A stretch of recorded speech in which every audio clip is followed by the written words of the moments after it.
Hello, everyone, and welcome to the Learn to Love podcast, your guide to everything love, sex, intimacy, and relationships. Each week, your host, Zach Beach, interviews new experts on love, including couples therapists, relationship coaches, sex educators, and best-selling authors. Learn the best tips and cutting-edge wisdom to better love yourself, others, and the world. Thanks so much for joining us. We hope you enjoy the show.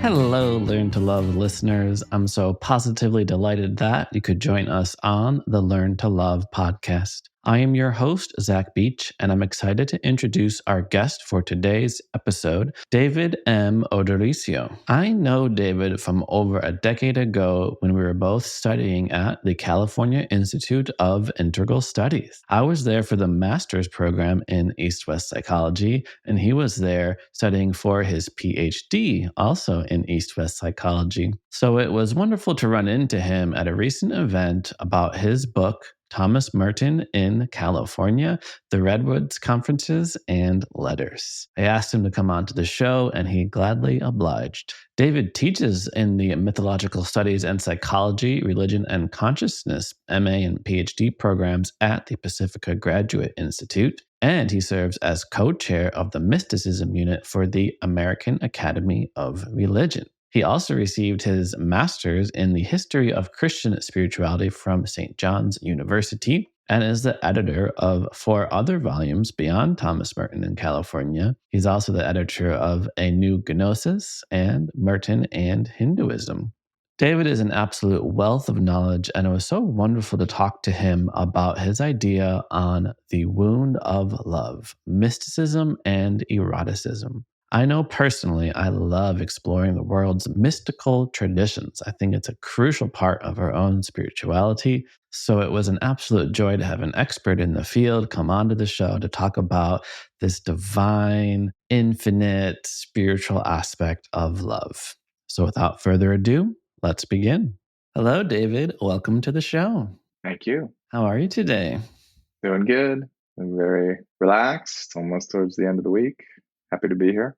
I'm so happy that you're here. We connected a long time ago, so it's wonderful to reconnect with you. And we have so many complex and multidisciplinary things to talk about today. And I'd love to just start with mysticism. I was able to connect with you at your wonderful event on Thomas Merton, who I think is my favorite Christian mystic. I find myself quoting him all the time. And I was recently even watching an interview with a person who was talking about their religion, and they were like, yeah, I love Buddha and Christ and Rumi. And I was like, oh, that's so interesting. It's so interesting to me how the mystics have really resonated with particular people. Sometimes it's the spiritual but not religious crowd, and other times it's people that have a bit of an eclectic spirituality. So I'd love to hear about your experience on what might seem like a resurgence in the interest in mystical practices, or perhaps it's just always been there. I think that there's definitely been a resurgence in interest in mysticism and mystical practices. I think you can see this even going back to like the 80s and the 90s, but especially over the last 10 or 15 years. I mean, you can see it in the rise of retreats. You can see it in workshops. You can see it especially in book sales, and just the amount of, let's just say, popular spiritual literature that's coming out, new translations of classic mystical texts, particularly Catholic mysticism. And what's so interesting is, as you mentioned, the appeal of this tremendous resurgence to mostly, not always, but mostly unchurched or spiritual but not religious identified types of folks. It seems like there is a real hunger for, I guess, what we could consider direct or like unmediated experience without an institutional church or even necessarily a priest or a minister or a rabbi. So I know mysticism is pretty ineffable, but I also know people conflate the term or use the term mystic fairly liberally. They might refer to some charlatan who does certain parlor tricks as like a mystic, or some sort of magical elements of spiritual practices as being related to the mystics. What do you think of mysticism as, and what do you categorize as perhaps magical or mysterious or not particularly in the mystical traditions of the religions that we know of.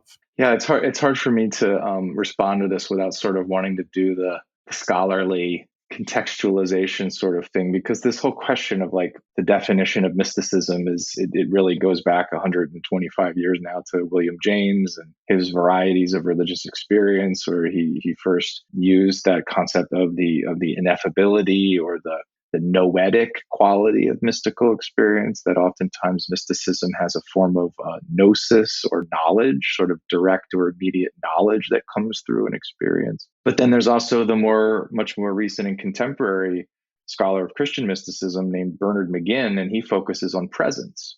So mysticism being a kind of presence or a consciousness of God. Unity or union states has always sort of been part of that experience. And then you have other scholars who like to sort of parse, these are more like the psychology and religion folks who or philosophy folks have parsed out the difference between extroverted versus introverted mysticism. So extroverted being more like nature-based states of mystical experience that might also be unitive. Introverted experiences being more of an internal experience of peace or bliss or union or love.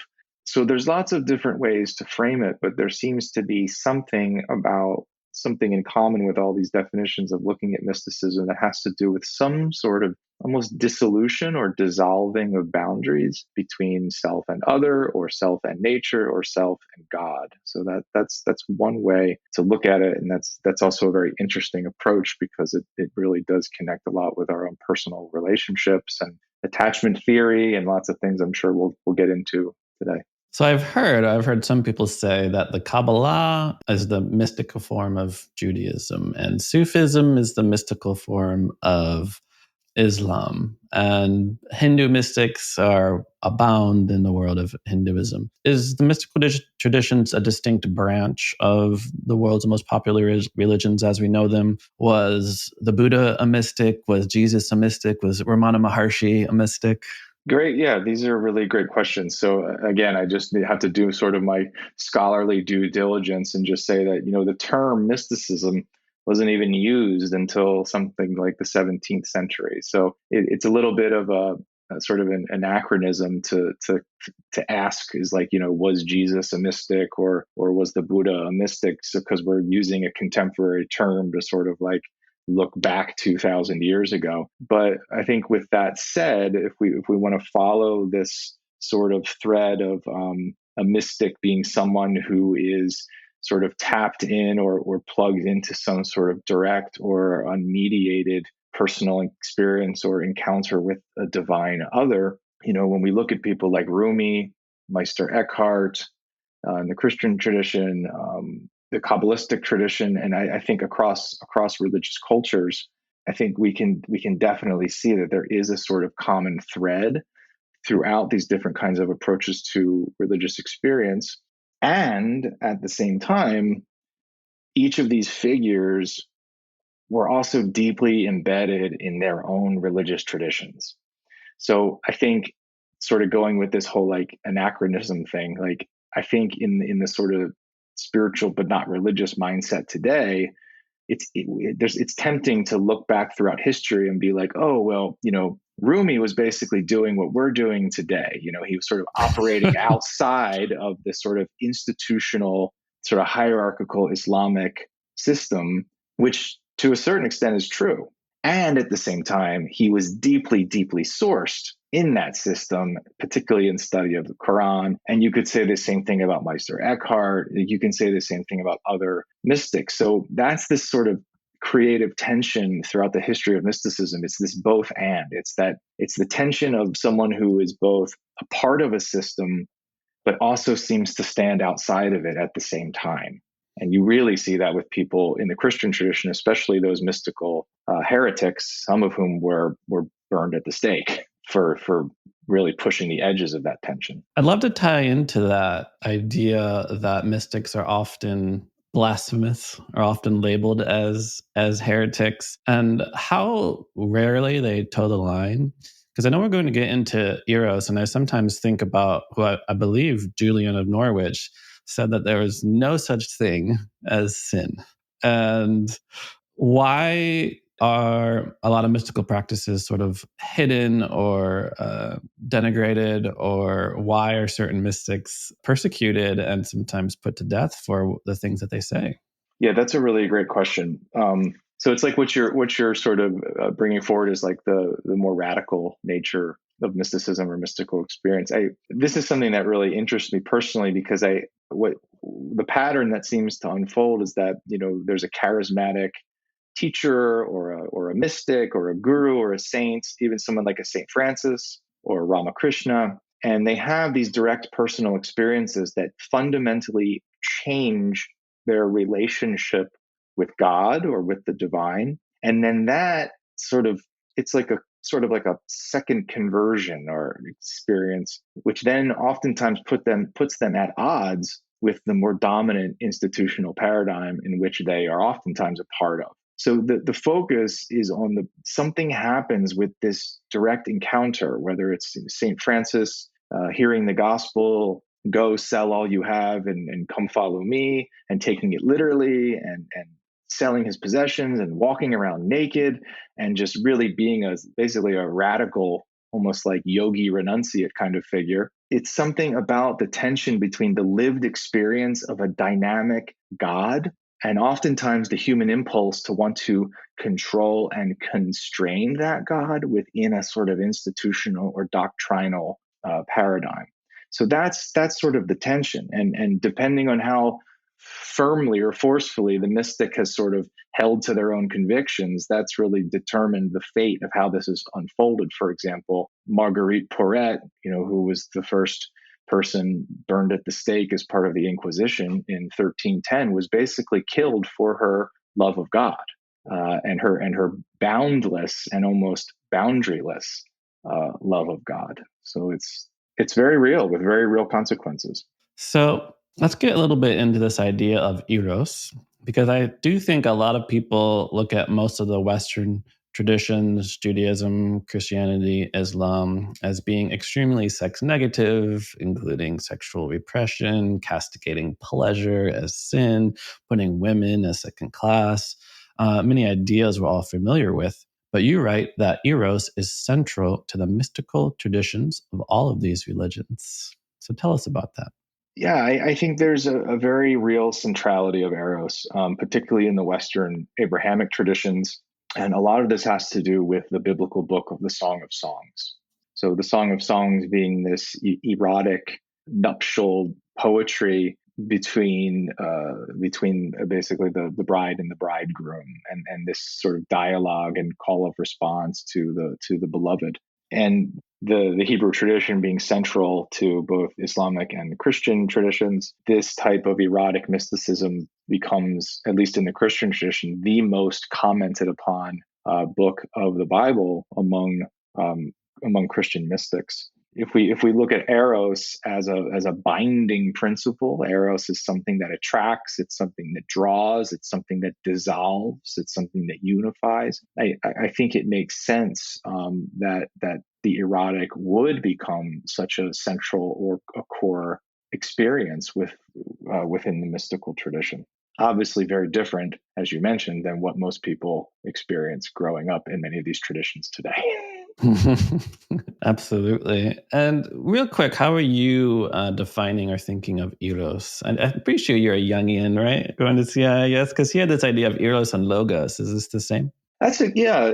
So it's good to make that distinction. I think the Jungian tradition tends to make this polarity between logos, or more of a thinking function, versus eros, or more of a feeling function. But it's actually much older than that, and comes from the Platonic tradition, Plato's Symposium, where he talks about different kinds of love. So in the Greek philosophical tradition, there was beyond erotic love, there was also filial love. There was a love of a family, a love that a parent would have for their child, or a child would have for their siblings or parent, and then also agape, so agapic love, and that's actually the kind of love that Jesus focuses on, and the early Christian tradition focuses on. Agapic love is more of this sort of open, spacious, sort of unconditional friendship kind of aspect, very communal. And so eros is very different than those other two types of love. So 3 of the types, filial, agape, and eros would be the third? Yeah. So earlier you mentioned this imagery of the bride and bridegroom.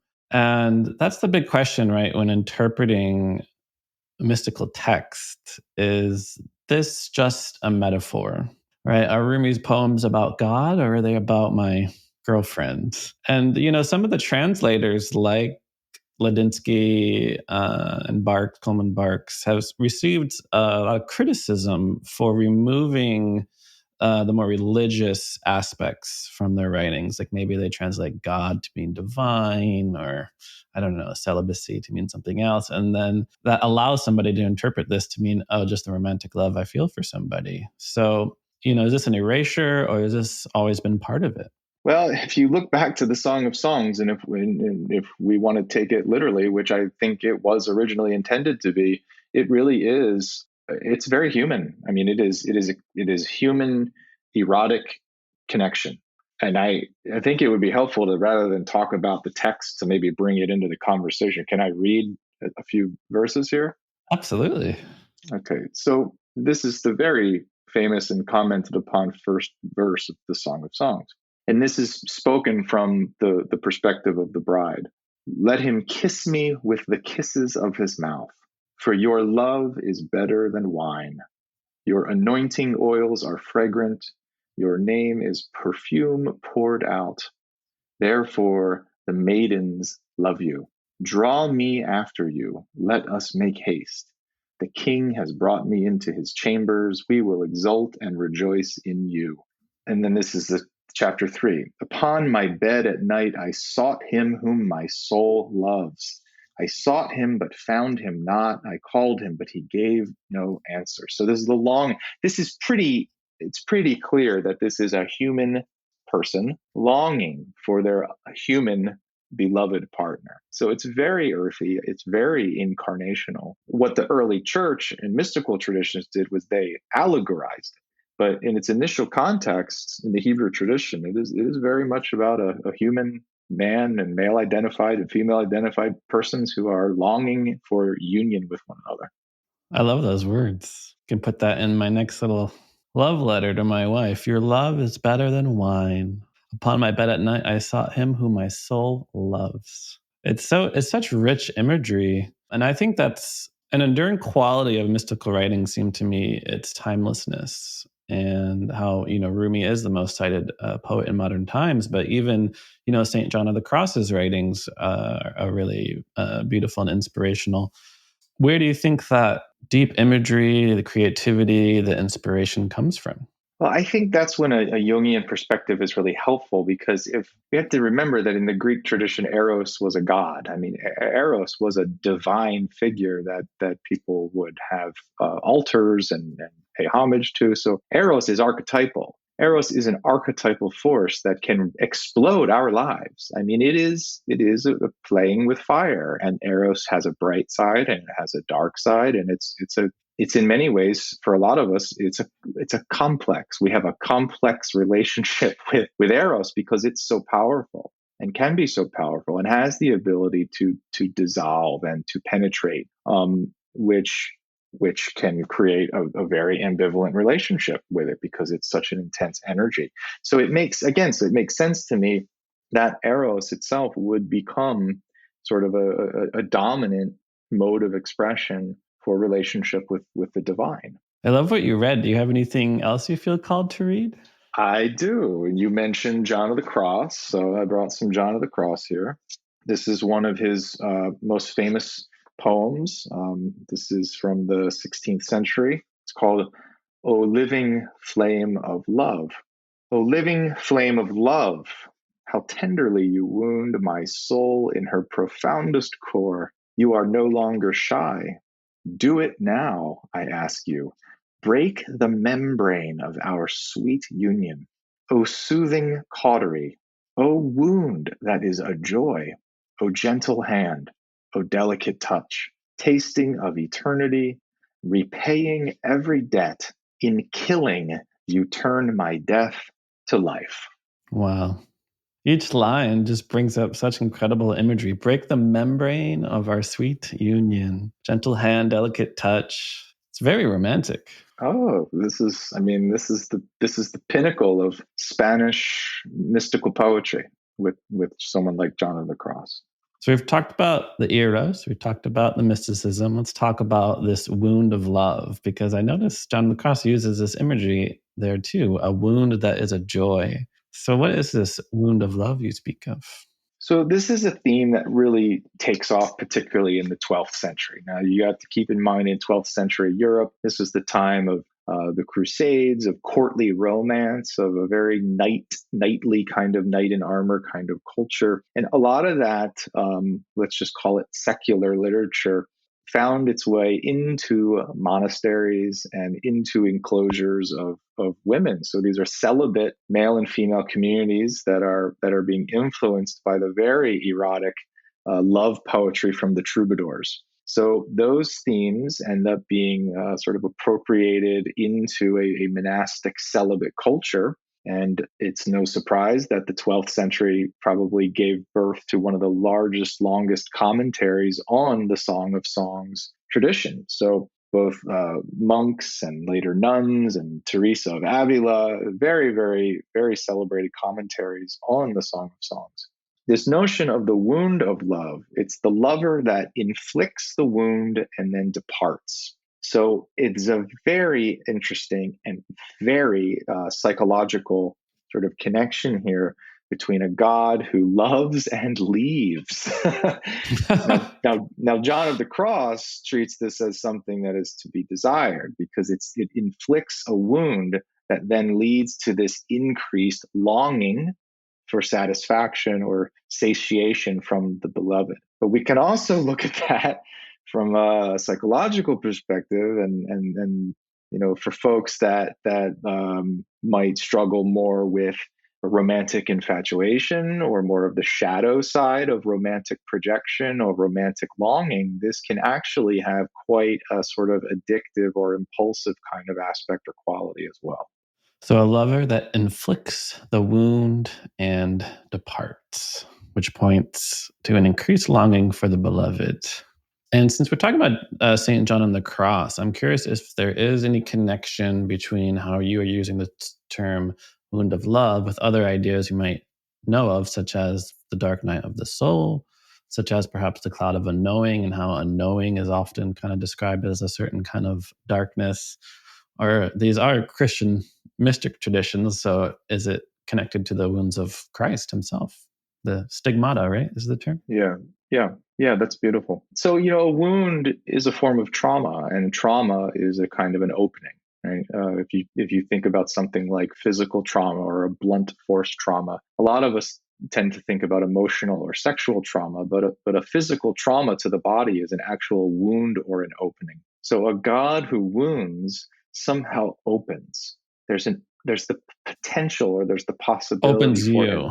opens the individual, opens the practitioner, opens the individual. So if another biblical theme is about hardening the heart, so the opposite of having a hardened heart is to have a heart that is open or soft or supple. And in the Christian mystical tradition, the way that the practitioner gets worked on by God is this type of wounding and abandoning, penetration, opening, and then closing. So there's this constant dance. It's almost like a hide and seek with God, and that's the kind of language that you see in John of the Cross's poetry, particularly in his Dark Night of the Soul. In the Cloud of Unknowing, it's a little bit different. And if I can read this. This is actually a poetic rendition of the Cloud of Unknowing called "The Cloud of Unknowing Distilled" that a good friend of mine did. His name's Daniel London. So this is chapter 3. You need to practice letting go of everything except your patient love for God. As you let go and love God, you will discover a darkness. Do not be afraid. This darkness is the cloud of unknowing. So the idea in the cloud literature is that you let go of your anxieties, you let go of your cares, you let go even of your images and your concepts of God, and you approach God through a cloud of unknowing, the only way of which that you can enter into is through love. And this is chapter 4. Listen to this miraculous secret. Although God will never be grasped through knowledge, God can be embraced through love. So there's something about this. This is the individual now penetrating. So now this is how we penetrate through this cloud of unknowing or cloud of darkness, is through love. But everything else needs to be thrown away. So that love alone is the approach to the divine. Wow. Such powerful words. Although God will never be grasped through knowledge, God will be embraced through love. So not the mind, but the heart. And here we're seeing that what you had mentioned previously about the distinction between logos and eros. So the cloud of unknowing follows that kind of trajectory, that you let go of logos. You put logos behind you into the cloud of forgetting. You forget your reason. You forget your excuses and your rationalities. And it's only through eros, it's through love that we enter into the divine. I love that. So there's two ideas that I'm thinking about right now. Maybe you can tackle them one by one. You did mention this idea of letting go of everything, which I want to talk about in just a moment. But let's focus a little bit more on this wound. I'm thinking about this quote that God will break your heart open again and again until it stays open. And I'm also kind of curious, obviously, who knows what God's intentions are. But, when we say like we have a hardening of the heart that then gets opened, is God like, this person needs to open and I'm going to open them whether they like it or not? I think that's one of the better responses to the question of why bad things happen to good people, or what the famous Sufi line is about God's friends and how God treats his friends, or how God treats her friends, which is usually by making us suffer. Right, exactly. But it's a suffering through this sort of wound of love.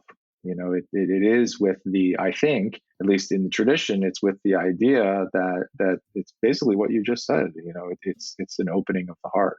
It's a form of bhakti. It's a form of it's a Christian mystical form of the bhakti tradition that you see in yoga and Hindu tradition. Because I have heard, you probably heard God never sends you more than you can handle. But I've also heard that like God sends you more that you can handle, so that it might destroy certain parts of yourself that aren't serving or aren't in line with God, or so that it wakes up something within inside of you.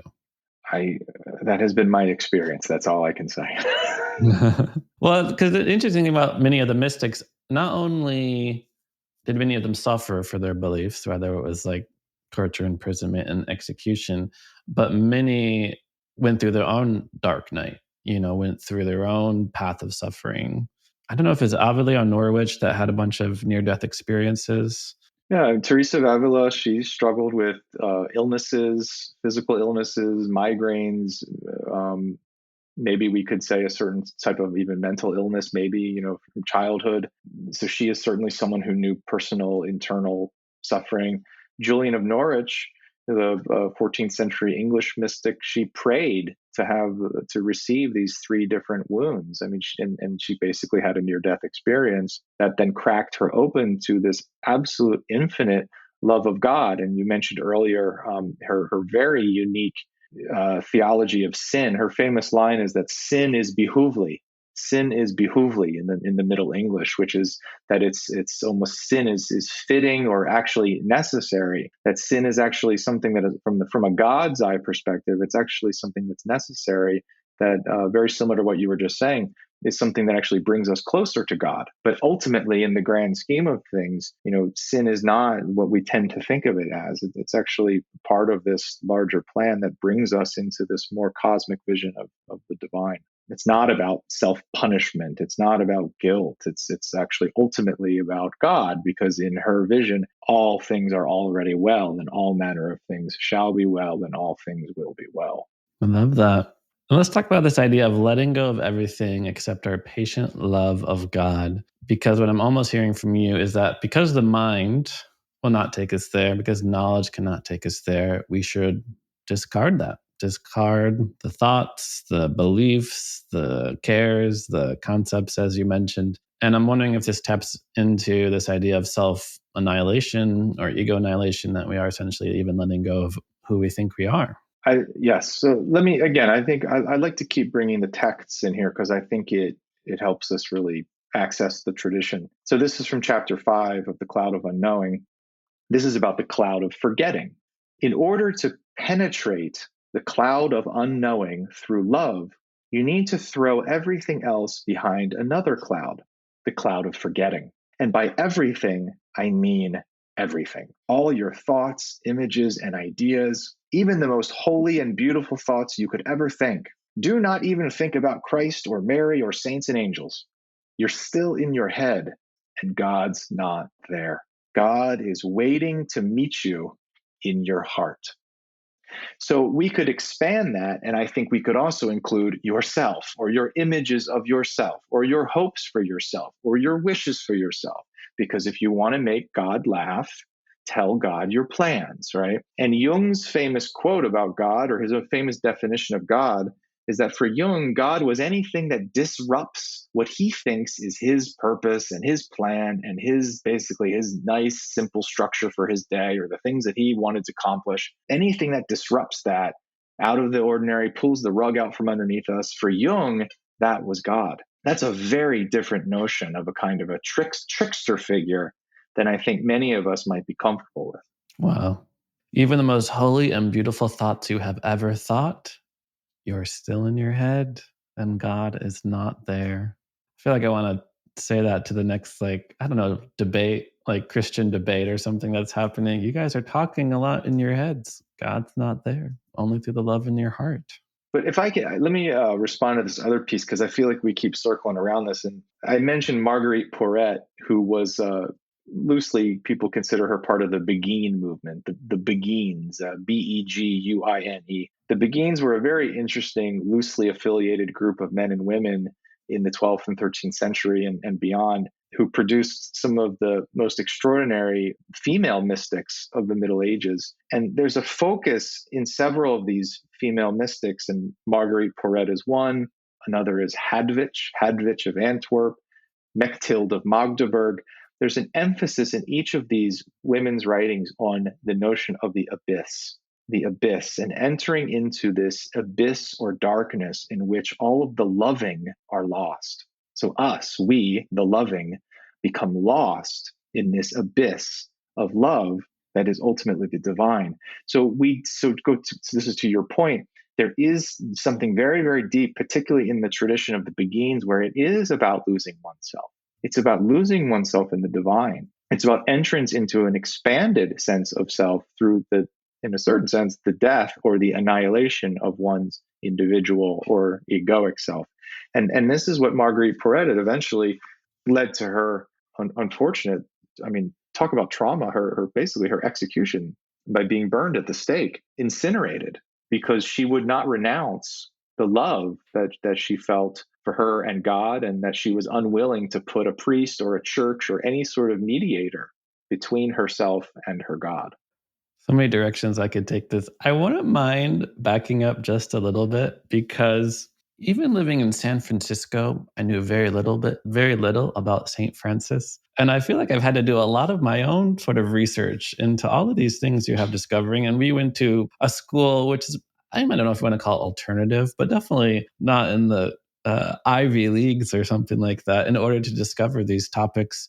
And let's say I'm a total newbie and I want to get into some of this erotic poetry, some of these sacred mystical texts. And part of it just reminds me of it, because a lot of times I even just have to relearn how to pronounce it. And I'm like, you never heard of Mechtilde of Magdeburg? And people are like, I don't even know what words you're saying right now. So do you have like a top 3, top 5, maybe Merton too is in there, but like sort of beginner's works of to kind of dip one's toe in this kind of understanding? Sure. Yeah. There's a number of because of the explosion of interest in mystical traditions from across all different religions. There's been a really explosion of these types of like anthologies of mystical literature. So if people want to dive into the primary texts and sort of like little snippets and selections, I had mentioned the scholar Bernard McGinn. He has an anthology through, I think it's like one of those sort of like modern library type titles. I can't remember the exact title, but it's something like the Introduction to Christian Mysticism or the Classics, something like that. But there's also an entire series, starting in I think the late 1970s, called The Classics of Western Spirituality. And that's published by Paulist Press. And they've done modern English translations that are very scholarly, but also very readable of almost all of these primary texts that I've mentioned. So if you want to read Cloud of Unknowing for yourself, or if you want to read John of the Cross, Dark Night, if you want to read the poetry of Mechthild of Magdeburg or Hadvich of Antwerp, if you want to read Marguerite Porete, these are all available in this Classics of Western Spirituality series. Wonderful. I appreciate that. I'll definitely add it to the show notes as well. Back to the wound of love. So we've been talking about how the very human aspects of love, romance, and relationships is what we're talking about when we look at these texts. So when you say something like the wound of love is a lover that inflicts the wounds and departs, it's easy to extrapolate that to the trauma that I experienced perhaps as a kid to a parent. I don't know if it's the same love, or the trauma that I experienced through the romantic love of a partnership, and maybe the heartbreak that I experience afterwards. So what's that connection between the divine wound of love and the wounds that I experience in relationships? I think it's important to keep in mind that these are human persons and human bodies that are having these more than human love affairs with God. So John of the Cross, St. Francis of Assisi, Ignatius of Loyola, the two of them in particular were soldiers. They went to war. They probably had what we would consider today PTSD.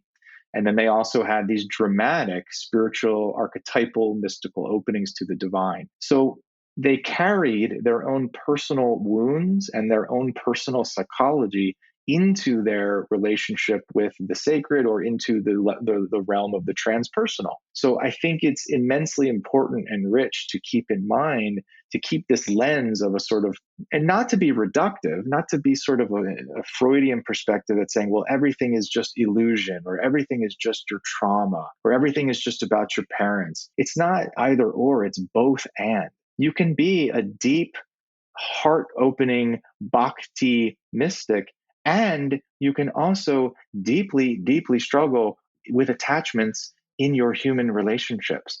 If anything, it's what we've seen over the last 50 or 60 years of the explosion of spiritual cultures and gurus and ashrams. And if anything, people that are more open to God almost seem to be more wounded in their relationships.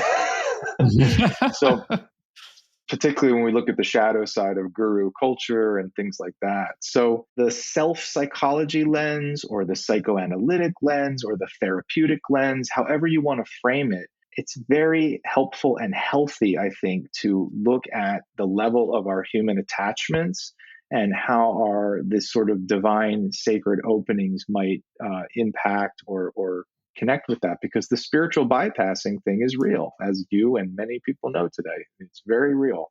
I'd love to touch a little bit more as we're winding down on the possibility of seeing our trauma. I'm going to use the word that you just mentioned as a divine sacred opening, because I think we've heard those lines like the light comes in at the cracks, right? And maybe have even heard about this new term I've heard bouncing around a lot, post-traumatic growth syndrome, as opposed to PTSD. So is there a way to look at our trauma as a gateway, an opening to greater love and divinity? I think it can be, because it's not just a God that wounds, it's also a God that heals. And I think that's really the question for anybody that's in a very human relationship and really trying actively to work, for example, on healing attachment trauma or attachment wound. If you're in a relationship and you're caught in a trauma cycle and you just continue to either feel abandoned or be abandoned or abandon yourself, sometimes you can be caught in the sort of like the emotional roller coaster and the rush of that it almost becomes like a high and an addiction, and there actually isn't any healing. So the question becomes does the God just wound? Whether the God is your partner, or whatever it is, does the God wound, or does the God wound and also heal? Because our relationships can, and in a certain sense should, be wounding. It's going to happen at some point. But is there also the healing part? And I think in the tradition, and when we're talking about the dark night of the soul and the cloud of unknowing and the Beguine mystics and self-annihilation and all of this extraordinarily mystical, very deep, mysterious realities, that for a lot of these, even people that went through periods of depression and dryness and existential emptiness over their God that had loved them and abandoned them, there's underneath that, there's a light, there's a hope, there's a love, there's a healing, there's a reconnection. And that's the question. Are you able to reconnect? Are you able to sort of attune, to use that kind of therapeutic language, and come back to the beloved, and come back to the beloved, and come back to the beloved? Right? Or are you feeling like you're just lost in the abyss, or lost in some sort of abandonment? I think that's really the question, healing and wholeness versus sort of increased anxiety or despair. So we're winding down, but I just have so many follow-up questions because I love everything that you're saying. So before my absolute final last question, because we are using this term God a lot, and that God wounds, and we also have this metaphor of bride and bridegroom, and it's so easy to add a masculine pronoun to when we are talking about God. And especially with the spiritual, not religious crowd, is they sort of reject most monotheistic religions because the God just seems like some big wizard in the sky, some like Santa Claus guy who judges people as naughty or nice and condemns them to a life of either heaven or hell. I'll just leave it open. What's the mystical perspective, or just a different perspective that you prefer than those who reject the male authority figure as divine entity?